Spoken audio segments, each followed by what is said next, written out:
بسم اللہ الرحمن الرحیم۔ السلام علیکم ورحمۃ اللہ وبرکاتہ۔ معزز سامعین، آج میں آپ کو جو نسخہ بتانے لگا ہوں وہ عام استعمال کی چیز ہے، ہر گھر کی ضرورت ہے، چھوٹا ہو یا بڑا ہو، ہر خاص و عام کے لیے ہے۔ یہ نسخہ معدہ سے تعلق رکھتا ہے اور ہاضمے سے تعلق رکھتا ہے، چونکہ آج ہماری غذائیں ایسی ہیں کہ ہمارے معدے صحیح طریقے سے کام نہیں کرتے، ہمیشہ بدہضمی، ویکار اور معدے کی خرابی کا ہم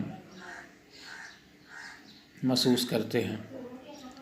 تو یہ بالکل آپ کو آسان سا نسخہ بتاتا ہوں اور ساتھ سستا سا بھی ہے، تو اتنا مہنگا بھی نہیں ہے، آسان چیز ہے، اس کو آپ آسانی سے گھروں میں تیار کر سکتے ہیں اور گھر میں تیار کر کے آپ اس کو رکھ کے بوقت ضرورت بھی کام میں لا سکتے ہیں اور مستقل طور پر بھی آپ اس کو استعمال میں لا سکتے ہیں۔ تو اس میں جو چیزیں ہیں وہ بالکل آسان سی چیزیں میں آپ کو بتاتا ہوں۔ ایک ہے سوڈا خوردنی، یہ آپ نے لے لینا ہے 100 گرام۔ سونف، انیسوں، تباشیر، کالی مرچ، نوشادر ٹھکری، اجوائن دیسی، نمک سیاہ، زیرہ سفید، پودینہ، یہ آپ نے لے لینے ہیں 30 گرام، اور الائچی سفید یہ آپ نے لے لینی ہے 20 گرام۔ تو ان تمام چیزوں کو آپ نے گرینڈ کر لینا ہے، باریک پیس لینا ہے۔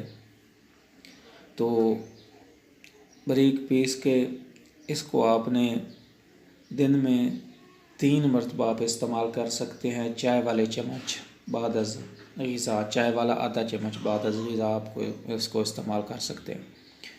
تو اس کے اور فوائد یہ ہیں کہ یہ جو ریاحی دردیں ہوتی ہیں، سردی کی دردیں ہوتی ہیں، انسان کے جسم میں معدہ کی خرابی سے گیس اٹھتا ہے تو جسم میں وہ دردیں پیدا کرتا ہے، تو ان دردوں کے لیے بھی یہ چیز انشاءاللہ آپ کو بہت ہی فائدہ دے گی۔ تو یہ چیز ہے، آپ اس کو زیادہ مقدار میں بھی بنا سکتے ہیں، کم مقدار پہ بھی بنا سکتے ہیں، تو لیکن ترتیب یہی ہوگی جو میں نے بتائی ہے، یہ آپ نوٹ کیجئے گا۔